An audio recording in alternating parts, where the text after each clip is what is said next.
देखिए, आज आप सबको मैं ज्योग्राफी में विश्व के भूगोल में जो है प्लेट विवर्तनिकी का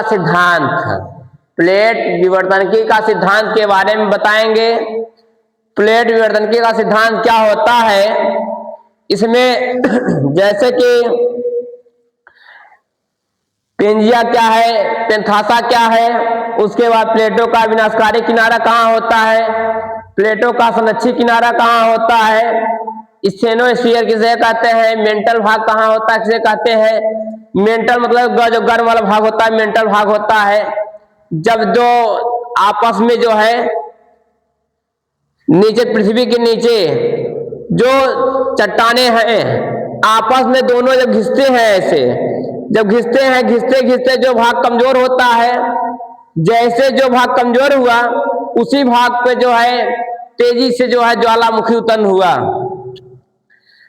तो जो किनारा जैसे प्लेट थोड़ा सा खिसका, जो ऊपर का भाग जहां कमजोर होगा वहीं से जो है पूरा तेजी से उछड़े, तेजी से निकलेगा ज्वाला, और जो है जो तेजी से निकलेगा बगल बगल जो रहेंगे उसे क्या करेगा, एक बड़ा बड़ा पर्वत, बड़े बड़े टीला का निर्माण कर देगा, और उतनी दूर जो है पूरा समुद्र जैसे एकदम गड्ढा हो जाएगा। तो जहां जैसे देखो चले जाओ, इस मध्य प्रदेश में बहुत ज्यादा देखिए तो पत्थर ज्यादा है। कुछ जगह ऐसे भी हैं जहां पर जो है बड़े बड़े पहाड़, बड़े बड़े पर्वत तो है नहीं है। जो हमने बताया लेक सोलम्पिया का जो है सबसे बड़ा पर्वत शिखर मतलब माउंट एवरेस्ट का निर्माण कहाँ से हुआ है, ऐसे हुआ है जब दो प्लेटें हैं, ऐसे प्लेटें अपने आपस में हैं, एक दूसरे में चल रहे हैं, ऐसे चलते चलते चलते चलते जैसे ही जो है थोड़ा सा खिसकने का हल्का से अलग हुआ, जैसे ही अलग हुआ और जहां से अलग हुआ वहां का पृथ्वी का जो भाग कमजोर होगा उसी भाग से ऊपर तक उठेगा, तो एक बड़े बड़े टीले का निर्माण कर सकता है। जैसे कहते हैं कि भूकंप आ गया है, थोड़ा बहुत भूकंप कहते हैं भूकंप आ गया है। भूकंप कैसे आता है, जब प्लेटें आपस में जब प्लेटें ऐसे रहती हैं, प्लेटें जब आपस ऐसे टकराती रहती है, घूमती रहती हैं, जैसे हल्का से डैमेज होगा तो थोड़ा से ऐसे डैमेज होगा, जहां पर हल्का से डैमेज होगा, हल्का से उस क्षेत्र में उस देश में बहुत तेजी से परिवर्तन दिखाई देगा, परंतु उसका वो परिवर्तन लहर जो है धीमे धीमे धीमे धीमे आते हैं, तो पहुंचते पहुंचते कोई दूसरे देश तीसरे देश पहुंचते पहुंचते वो क्या हो जाएगा, धीमे धीमे शांति हो जाता है। जिस प्रकार हम लोग गंगा जी में देखे ढेला मारिए, जब गंगा जी में ढेला मारते हैं तेजी से तो खूब तेजी से ऐसे लहर लहर निकलता रहता है, ऐसे देखे होगा। जैसे किनारे पहुंचता है क्या हो जाता है, कमजोर हो जाता है। मगर बीच जहां से चलता है वो बहुत तेजी से लहर चलता है, बगल बगल जितने आगे भी सब गौर करते चला आता है, ऐसे करते चला जाता है, आता नहीं आता है। जैसे किनारे पहुंचा वैसे क्या हो गया, कमजोर पड़ गया, इसलिए कि उसकी शुरू में जो कैपेसिटी थी बहुत तेजी थी, शुरू में एनर्जी बहुत तेजी थी, उसके बाद उसकी एनर्जी क्या होती गई, कम होती गई। जैसे एनर्जी कम होती गई वो क्या हुआ, हिलने का जो सिस्टम था कम होता गया। जब धरती कब फटती है, जब प्लेटें आपस घिसते घिसते दो प्लेटें आपस घिसेंगे और जैसे घिस के एक दूसरे से संपर्क जैसे हटेंगे, जहां से हटेंगे सिर्फ वहां पर जो है बहुत विनाशकारी होगा। इसलिए वहां के जो क्षेत्र होंगे, वहां की धरती जहां जो कमजोर पार्ट होगा धरती का वहां से फटेगा, तो जितना ऊंचा उठेगा बगल बगल उतने बड़े बड़े टीले, इतने बड़े पहाड़ का निर्माण हो जाएगा, पहाड़ पर्वतों का निर्माण हो जाएगा, और वहां इर्द गिर्द जो क्षेत्र रहेंगे वे क्षेत्र सब टीले में बदल जाएंगे।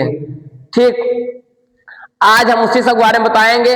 आप सब लोग सुने भी होंगे कि पहले पुरनिया लोग कह रहे थे कि ये भूकंप कैसे आता है, कि जब शेषनाग जो है धरती शेषनाग पर टिकी हुई है, जब शेषनाग हिलते हैं ऐसे ऐसे करके तो भूकंप आ जाता है।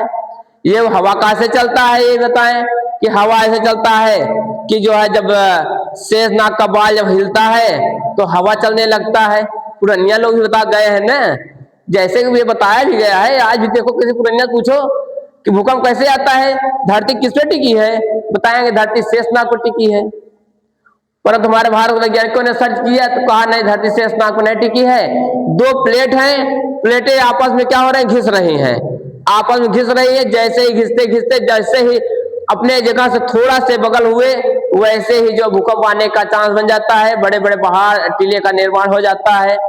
ठीक। जैसे देखिए अभी उत्तराखंड में आए दिन जो है बादल फटा रहता है, आए दिन देखिए कितने वहाँ पहाड़ी इलाका है वहाँ। तो ऐसे तमाम क्षेत्र हैं। ऐसे ग्रह में भी बताया गया था, और ग्रह में जो पुरानिया पूछोगे कि भैया दादा ये बताइए कि चंद्र ग्रहण क्यों लगता है, सूर्य ग्रहण क्यों लगता है, उन्होंने बताया रे वो जो है भगवान जो है किसी से उधार लिए थे, राक्षसों से उधार लिए थे। राक्षस जो है एक दिन जो है साल में एक दिन चंद्र ग्रहण एक दिन सूर्य ग्रहण लगता है, जो कर्जा लिए कर्जा लेने जाते हैं नहीं देते हैं तो चारों तरफ से सूर्य भगवान क्या करते हैं, ढक लेते हैं, घेर लेते हैं, इसीलिए चंद्र ग्रहण और सूर्य ग्रहण लगता है। परंतु वैज्ञानिकों ने कहा नहीं, जब चंद्रमा सूर्य और पृथ्वी के बीच में आ जाता है, जब चंद्रमा सूर्य पृथ्वी के बीच में आ जाता है तो चंद्र ग्रहण लगता है। और जब सूर्य जो है चंद्रमा और पृथ्वी के बीच सूर्य जब आ जाता है तो सूर्य ग्रहण लगता है। उससे तो वैज्ञानिकों ने पता नहीं ये गलत है, ये चीज है। और उसमें कहते हैं जो सूर्य ग्रहण चंद्र लगता है उसमें एक गैस उत्पन्न होती है, बहुत हानिकारक गैस होती है। वो गैस जिस सामग्री में खाने की सामग्री में पड़ जाए, किसी के ऊपर वो ज्यादा हो जाए तो 100% हानि पहुंचा ही देगा। जो पहले पुराने कहते थे कि जब ग्रहण लग गया खाना नहीं खाना चाहिए, काम नहीं करना चाहिए, ग्रहण लग गया सोना नहीं चाहिए, हो सकता है अधिकतर उसके लिए हानिकारक होता है। जो औरतें गर्भाशय होती हैं उनके लिए ज्यादा नुकसानदायक है, लेकिन जो गैस होता है वो गैस उनके लिए नहीं, उनके अंदर जाकर उनके बच्चों को जो है बहुत ज्यादा परेशान करने का कारण करता है, बहुत ज्यादा हानि पहुंचाने का काम करता है वो गैस। तो इसलिए आप सबको मैं बता रहा हूं, कोई प्लेट विवर्तनिकी का सिद्धांत, प्लेट कैसे होता है, इसका संरक्षी किनारा कौन सा होता है, विनाशकारी किनारा कौन सा होता है, यही आप सबको बताएंगे। देखिए हम चित्र के माध्यम से बता रहे हैं कैसे चित्र बनता है थोड़ा से। और ये देखिए इनका जो चित्र बनाएंगे आप सबके सामने, हम देखिए कैसे चित्र बनता है लोग का। देखिए प्लेटों का विवर्तनिकी का सिद्धांत में हमने ये जो बनाया हो, ये हमारा पेंजिया है, ये पेंथासा है, ठीक। ये बगल बगल क्या है, जल है, भरे हुए हैं, ये पेंजिया है, इसी जल के अंदर समाहित हुआ है। आइए देखिए यहाँ पर देखिए स्टेनोस्फीयर, ये स्टेनोस्फीयर है, देखिए बॉल जल है, बीच स्टेनोस्फीयर है। जब ये जो गर्म जो है, ये जो है पृथ्वी के अंदर गर्म है, ये क्या हो रहा है, जब ये यहाँ से गर्म हो रहा है तो इस तरह बगल बगल धक्का मारने का काम कर रहे हैं, जितने हीट हो रहे हैं बाहर निकलने का।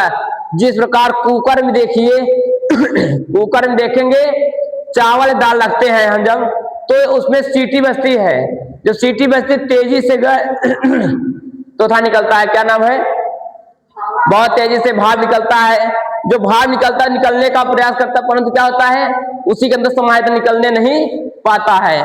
उसी प्रकार ये जो स्टेनोस्फीयर है बहुत मजबूत भाग है, ये गर्म है, ये चारों तरफ धक्का मार रहा है।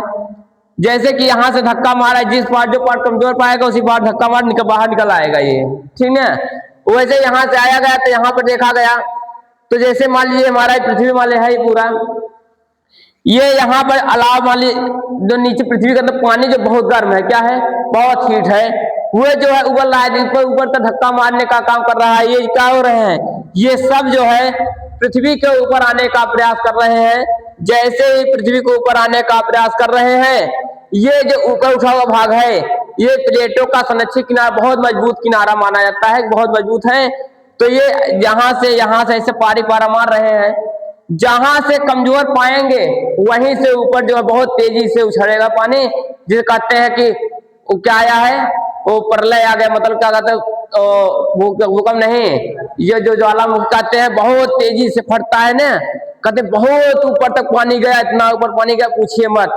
तो जहां से जैसे गर्म है, ये जो भाग कमजोर पाएगा उसी भाग से निकलेगा।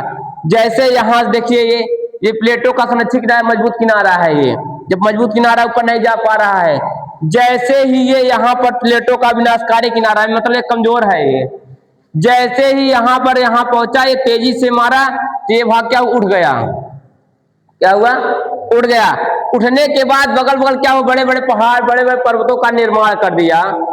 उसके बाद ये जो है हमारा स्टेनोस्फीयर है, जो पृथ्वी के जो चारों तरफ चौथा किया है, पकड़े हुआ है कि जो नीचे का पानी है उसको ऊपर नहीं आने देंगे। जैसे कह दिया जाए कि ये मान लीजिए मार्कर है, मार्कर में मान लीजिए है, मान लीजिए इसके अंदर जो है इंक जो डाले हुए हैं, ये इंक जो है बाहर क्यों नहीं आ रहा है, ये बगल में जो लगा हुआ है इसके बगल में स्टेनोस्फीयर लगे हुए हैं कि जो इंक जो है बाहर को नहीं आने देंगे। बाहर आने का प्रयास बहुत कर रहे हैं, परंतु इसके बाहर जो बगल में स्टेनोस्फीयर है वो क्या कर रहा है, बाहर नहीं आने दे रहा है।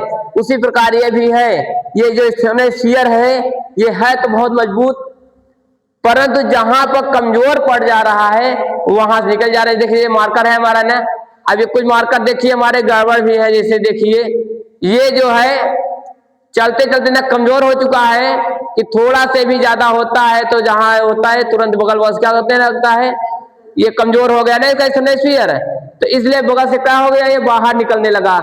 और जैसे ही बाहर निकला ये क्या किया, पूरे मार्कर में आकर फैल गया, फैल गया नहीं फैल गया, लिखने में प्रॉब्लम होने लगी। उसी प्रकार ये भी है, जहां पर कमजोर पार्ट पाया वहां पर जो है उछड़ा, तेजी से धक्का मारा, जो पृथ्वी का जो भाग है बगल से जैसे यहाँ पर हुआ है फटा यहाँ से, तो बड़ा जितना ऊंचा गया उतने बगल बगल होता जा गया, बगल में बड़े बड़े पहाड़, बड़े बड़े पर्वत, बड़े बड़े माउंट एवरेस्ट का निर्माण होता चला गया। ये देखिए हमारा जो है ये उत्तरी भाग है, उत्तरी भाग में अंकारा लैंड है, दक्षिणी भाग है, दक्षिणी भाग में गोंडवाना लैंड है यहाँ, ठीक है। तो हमने बताया, और ये जो हमने बताया क्या है, मेंटल भाग, मेंटल मतलब बीच वाला भाग यही होता है, मेंटल भाग होता है। तो देखिए मैं इसमें क्या बता रहा हूं थोड़ा से हम,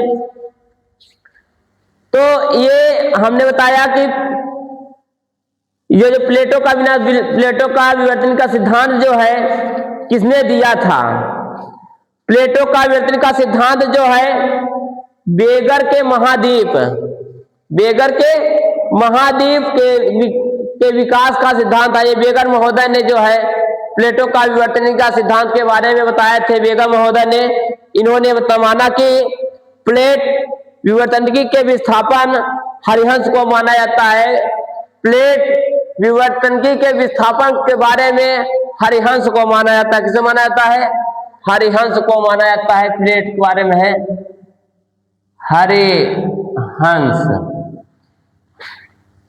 हरिहंस को माना जाता है, प्लेट विवर्तनिकी के सिद्धांत को जो है हरिहंस को माना जाता है। कैसे होता है विस्थापन, जो ये प्लेट जो है विस्थापित कैसे हुए, इन्होंने हरिहंस ने जो है, हरिहंस महोदय ने बहुत अच्छे से इसका विस्तार किए, वर्णन किए थे, और इन्होंने ही अपना यह सिद्धांत 1982 ईस्वी में दिया था, और यह सिद्धांत जो दिया था हरिहंस ने 1982 ईस्वी में, 1982 ईस्वी में जो है अपना सिद्धांत दिए थे। और उनके सिद्धांत के बाद तो ये चलता चला कि इनके अनुसार जो है सभी प्लेटें जो है 100 किलोमीटर मोटाई वाले जितने भी प्लेट हैं, ये सब क्या है, प्लेट हैं, जितने भी प्लेट हैं करीब 100 किलोमीटर मोटाई वाले स्टेनोस्फीयर के बने हुए हैं। कितने, 100 किलोमीटर मोटाई वाले स्टेनोस्फीयर के बने हुए हैं।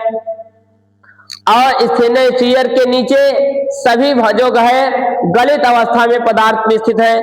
स्टेनोस्फीयर के नीचे जो पदार्थ हैं वो किसमें है, ये सब गलित अवस्था में है। कैसे हैं, गलित अवस्था में पदार्थ पाए जाते हैं, किसके अनुसार, हरिहंस के अनुसार 1982 ईस्वी में।